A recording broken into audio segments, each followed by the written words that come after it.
కానీ మధ్యలో పవన్ కళ్యాణ్ అనేటువంటి ఒక వ్యక్తి ఎంటర్ అయ్యి నా మీద లేనిపోయిన అబద్ధాలన్నీ చెప్పి నేను నిందితులతో కుమ్మక్కయ్యానని బాధితులతో చెప్పి ఆ కేసుని నా దగ్గర నుంచి తీసుకుని జనసేన వాళ్ళు క్యాష్ చేసుకున్నారు. Welcome to KTV media. నేను నందిని. ప్రస్తుతం మనతో జడా శ్రవణ్ కుమార్ గారు ఉన్నారు. ఒకసారి సార్తో మాట్లాడదాం.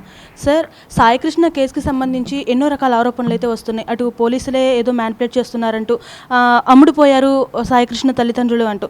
సో దానికి ఒక అడ్వకేట్గా మీ సమాధానం ఏంటి సార్? ఇప్పుడు ఎన్నో ఆరోపణలు వస్తున్నాయి. అంటే మొదటి రోజు తల్లి ఏముంది, నాకు న్యాయం కావాలి, నా బిడ్డకు కావాలి, నా బిడ్డకి దోషులకు శిక్ష పడాలి, అది ఇది అని చెప్పేసి నాకు బూడిదైనా ఇప్పించండి, ఈ ప్రభుత్వం అట్లా చేసింది, పోలీసులు ఇట్లా చేశారు, మేము జనసేన పార్టీకి ఎంతో సేవ చేసాం, జనసేన పార్టీ మాది అని గొడవ చేశారు. ఇప్పుడు ఈరోజు ఒక్క గంటలో ఈవెన్ ఇంకా పోలీస్ అరెస్ట్ అవ్వలేదు, సిఐ అరెస్ట్ కాలేదు, డెడ్ బాడీ దొరకలేదు, చనిపోయాడని నిర్ధారణ కాలేదు. ఒక సీఎంను డిప్యూటీ సీఎం పిలవగానే మాకు న్యాయం జరిగిపోయింది అంటే సహజంగానే ఎవరికైనా అనుమానాలు వస్తాయి. వాళ్ళకి జరిగిన న్యాయం ఏంటో నాకు ఇంతవరకు తెలియదు. మరి వాళ్ళకి ఇంటర్నల్గా వేరే ఏమైనా న్యాయం జరిగిందేమో నాకు తెలియదు. ఏదేమైనప్పటికీ న్యాయం వాళ్ళకి జరిగిందా జరగలేదా అని నాకు సంబంధం లేకపోయినా ఒక వ్యక్తి మరణం పోలీసులు తీసుకెళ్ళి కొట్టి చంపేశారు అని చెప్పేది ఏదైనా ఒక నేరం సహజంగానే crime is considered against the society. So అది నీకు నాకు ఎవరికైనా జరగవచ్చు. సో కాబట్టి ఒక నేరం అనేది సమాజానికి వ్యతిరేకంగా చూడాలి, ఒక కుటుంబానికి వ్యతిరేకంగా చూడకూడదు. సో కాబట్టి తల్లికి న్యాయం జరిగినా, వాళ్ళ మేనమామకి న్యాయం జరిగినా, జనసేన పార్టీ వాళ్ళకి న్యాయం చేసినా సమాజానికి వ్యతిరేకంగా జరిగిన క్రైమ్ కాబట్టి ఖచ్చితంగా నేను ఈ కేసు మీద పోరాటం చేస్తాను. సార్, ఇంకొకటి ఏంటంటే ఆ రోజు బస్టాండ్లో శవాన్ని కాల్ చేశారు అని చెప్పేసి కూడా కొన్ని వినిపిస్తున్నాయి.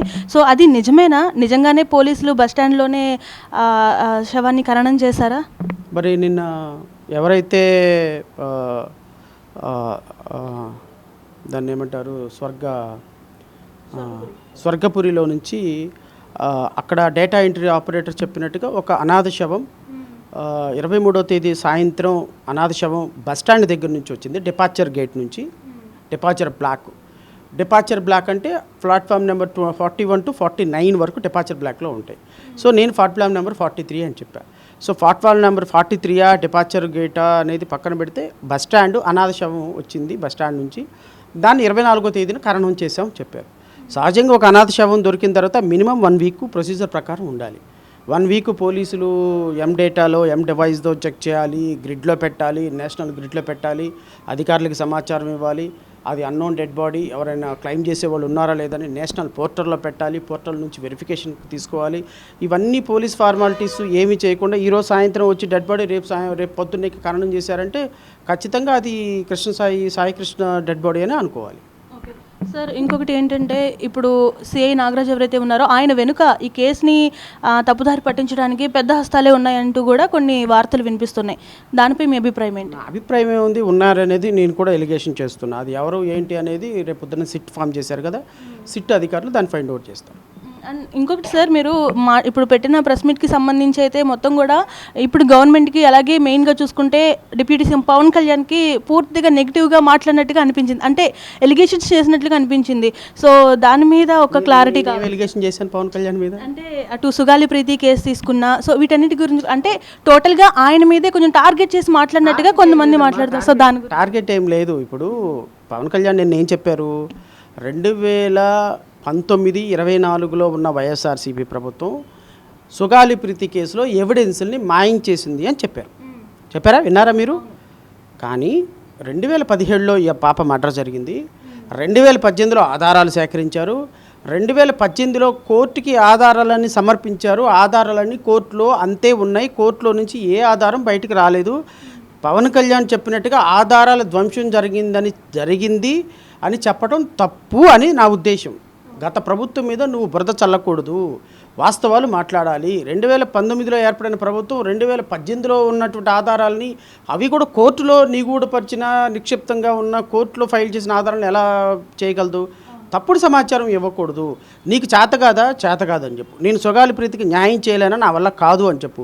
సుగాలి ప్రీతికి క్షమాపణ చెప్పు. అమ్మ, నిన్ను ఉపయోగించుకొని ఉప ముఖ్యమంత్రి అని ఇప్పుడు నేను చేతగాని వాడిని అయ్యాను, చావలేని వాడిని అయ్యాను, నా మాట ఇవుడు వినటం లేదు, నిందితులందరూ వచ్చి నాకు కోట్ల రూపాయలు డబ్బులు ఇచ్చారు, నేను వాళ్ళకి అమ్ముడు పోయాను, నా వల్ల కాదు అని చెప్పు. అంతేగాని ఈ పోస్కోలు కబుర్లు చెప్పొద్దు అని నా మాట. సార్ ఇంకొకటి సుగాలి ప్రీతికి ఆ కేసుకి సంబంధించి సామాన్యుల పట్ల పోరాడే ఒక వ్యక్తిగా మీరు తనకి ఏ రకమైన అంటే ఆ కేసుకి సంబంధించి మీరేమన్నా పోరాటం చేశారా సార్? 2019లో ఈ కేసు సిబిఐకి హ్యాండ్ ఓవర్ చేయమని ఫస్ట్ కేసు వేసింది నేను హైకోర్టులో. సుగాలి ప్రీతి కేసు హైకోర్టులో హ్యాండ్ ఓవర్ చేసి సుగాలి పార్వతి మొదటిసారిగా నా దగ్గరకు వచ్చినప్పుడు ఆవిడ తరపున హైకోర్టులో ఫైల్ చేసాం. 2 సంవత్సరాలు ఫైట్ చేసాం. మా పోరాట ఫలితంగానే గత ప్రభుత్వం ఆ కేసుని సిబిఐకి హ్యాండ్ ఓవర్ చేసింది. సిబిఐ హ్యాండ్ ఓవర్ చేసినా సిబిఐ తీసుకోలేదని మళ్ళీ ఇంకో కేసు వేసాం. ఈ విధంగా చాలా కేసులు వేసాం. కానీ మధ్యలో పవన్ కళ్యాణ్ అనేటువంటి ఒక వ్యక్తి ఎంటర్ అయ్యి నా మీద లేనిపోయిన అబద్ధాలన్నీ చెప్పి నేను నిందితులతో కుమ్మక్కయ్యానని బాధితులతో చెప్పి ఆ కేసుని నా దగ్గర నుంచి తీసుకుని జనసేన వాళ్ళు క్యాష్ చేసుకున్నారు. ఇప్పుడు జరిగిన వాస్తవం ఏంటంటే నిందితులు గురిశిక్ష ఏమైనా నేను ఫైట్ చేస్తున్నా, నిందితులతో కుమ్మక్కయింది పవన్ కళ్యాణ్ అనేది ఆ తల్లికి కూడా అర్థమైపోయింది. సో ఇప్పుడు నా మీద ఎలిగేషన్ చేశారు, నా మీద బురద చల్లారు. పవన్ కళ్యాణ్ పార్టీ నేను డబ్బులు తీసుకొని నిందితులతో కుమ్మక్కాయని నా మీద ఎలిగేషన్ చేశారు.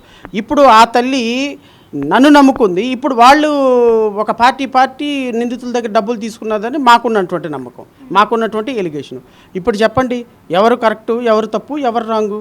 పవన్ కళ్యాణ్ అంతటోడు అన్ని లక్షల మంది జనం ఫాలోయింగ్ ఉన్నవాడు నాకు దగ్గర కోర్టులోనే నీకు నీ న్యాయం చేస్తాను, శ్రవణ్ కుమార్ ఏం చేస్తాడు, శ్రవణ్ కుమార్ కుమ్మక్క అయిపోయినాడని నా దగ్గర నుంచి కేసు తీసుకోవడానికి ఆవిడకి లేనిపోయిన అబద్ధాలు చెప్పి ఆవిడ దగ్గర నుంచి కేసు తీసుకుని ఈరోజు ఈ కేసు ఈ స్టేజ్కి రావడానికి కారణం పవన్ కళ్యాణ్, జనసేన. సో ఇప్పుడు ఈరోజు ఆ తల్లే ఎదురు తిరిగింది. ఎందుకు? నిజం అనేది నివురు కప్పిలో ఉంటున్నా ఏదో ఒక రోజుకి నివురు పోతే నిప్పు బయటపడుతుంది.